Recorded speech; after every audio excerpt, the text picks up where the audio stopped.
Vegetables होती है, vegetables हमें तैयार नहीं करनी पड़ेगी, क्योंकि हम पहले वेजिटेबल्स तैयार करेंगे, उसके बाद हम उसको बनाएंगे। तो वेजिटेबल्स ऑलरेडी प्लांट्स में आती है और वही हम यूज़ करते हैं इसको, थोड़ा सा उसको मॉडिफाई करते, थोड़ा सा उसको चेंजेस लाते हैं।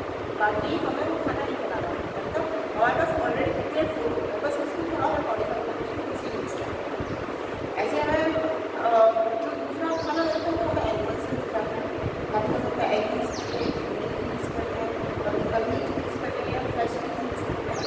तो ये सब क्या है, इसके लिए हमें फ्रेश के लिए हमें उनको तैयार नहीं करना पड़ता है, जस्ट वे करते हैं। दूध के लिए हमें दूध निकालना पड़ता है, तो हमें और कुछ नहीं करना पड़ता है, पहले हमें दूध प्रिपेयर करना होगा, देन और कोई only just take out the milk, boil it and drink, or other dairy product we make from this milk. That is, milk is the basic milk. Now, next is so what are heterotrophic nutrition? The animals which do not make their own food, they depend on other animals. This type of nutrition is called heterotrophic nutrition. Now, in this nutrition, the animals are divided into three parts. Animals को हम three parts में divide करते हैं.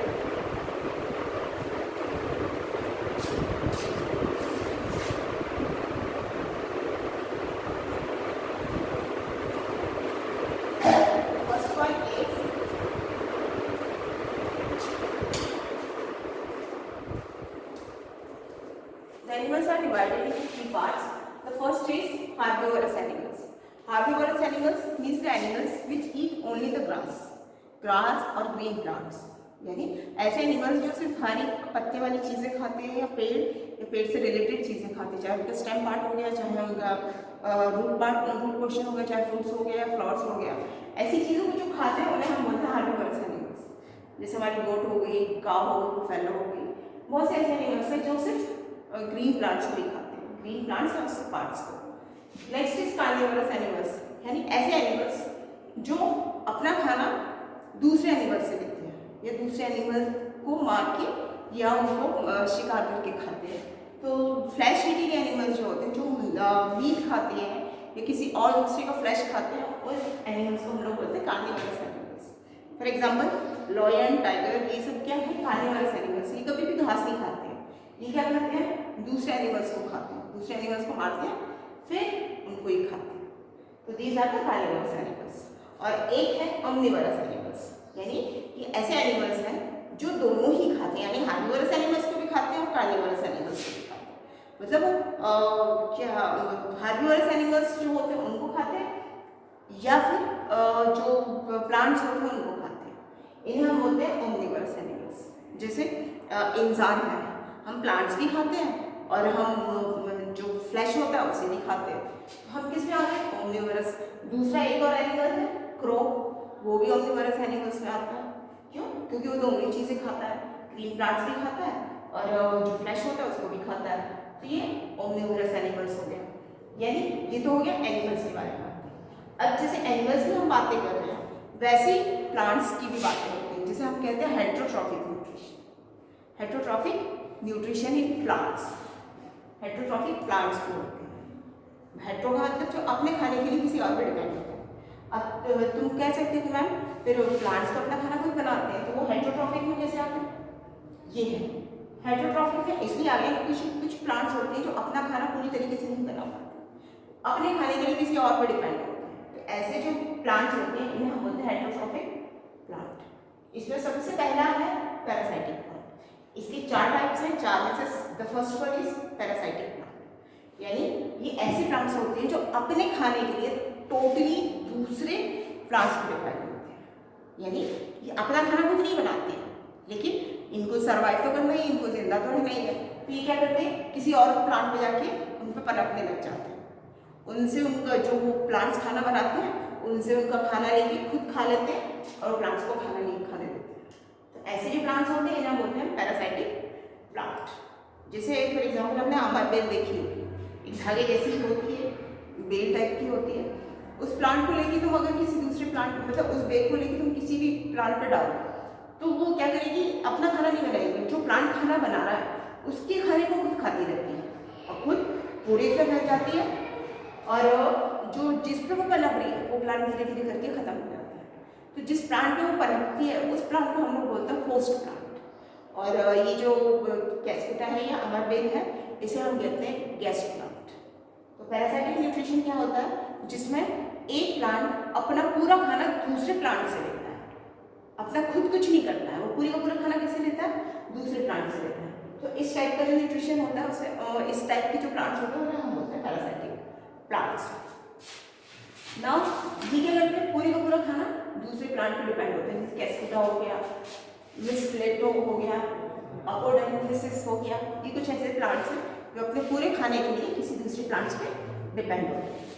Now ये जो parasitic plants होते हैं ये दूसरे प्लांट्स को हार्म पहुंचाते हैं। जैसे मैंने बताया कि अमरबेल क्या करती है कि वो दूसरे प्लांट्स का पूरा खाना खा लेती है और बेचारा वो खाना बनाता है और खाना बनाने के बाद वो पूरी तरीके से खत्म हो जाता है।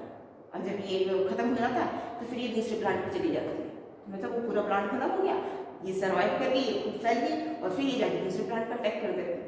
इस तरीके से ये पूरा अपना काम करती है। Now next is saprophytic plant. Next one is saprophytic plants. तो कुछ प्लांट्स ऐसे होते हैं जो अपना खाना खुद बनाते हैं लेकिन सड़ी गली चीज़ों को यूज़ करते हैं, मतलब किसी और प्लांट पर डिपेंड नहीं करते हैं, वो सड़ी गली जो सड़ जाती हैं चीज़ें उन पे वो डिपेंड करते हैं। तो इनका काम क्या होता है सैप्रोफाइटिक प्लांट का, ये ज़्यादातर वाइट कलर में होते हैं, ज़्यादातर वाइट कलर में होते हैं, पर कभी कभी हमें कलर में मिल जाते हैं ये। और ये प्लांट क्या करते हैं इनको न इनमें ग्रीन पत्तियाँ होती हैं, न इसमें ग्रीन स्टेम होती है, मतलब ग्रीन के नाम पे कुछ भी नहीं होता है इनके पास। और ये जो सड़ी हुई चीज़ें होती हैं उन पर पनपने लगते हैं।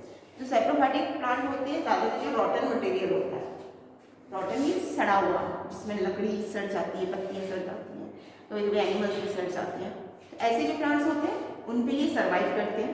और अगर हम देखें सैप्रोफाइटिक प्लांट का देखें तो सैप्रो का ग्रीक में वर्ड होता है रोटिंग, रोटिंग मीन्स सड़ा हुआ, और जो फाइटो का मतलब होता है प्लांट।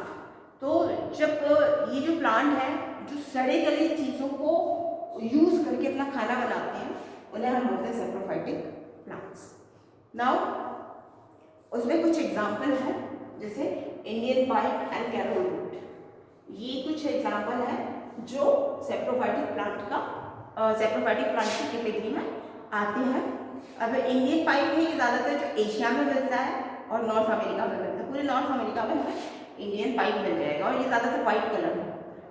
कैरोल है वो हमें पिंक कलर में मिल जाएगा, डार्क पिंक कलर में। तो ये क्या करते हैं, जो रूट्स होते हैं, मतलब ये जो इंडियन पाइप और कैरोल रूट्स की बात करें, एक्चुअली ये प्लांट नहीं है, ये सिर्फ फ्लावर्स होते हैं ताकि अट्रैक्ट कर सके किसी को भी।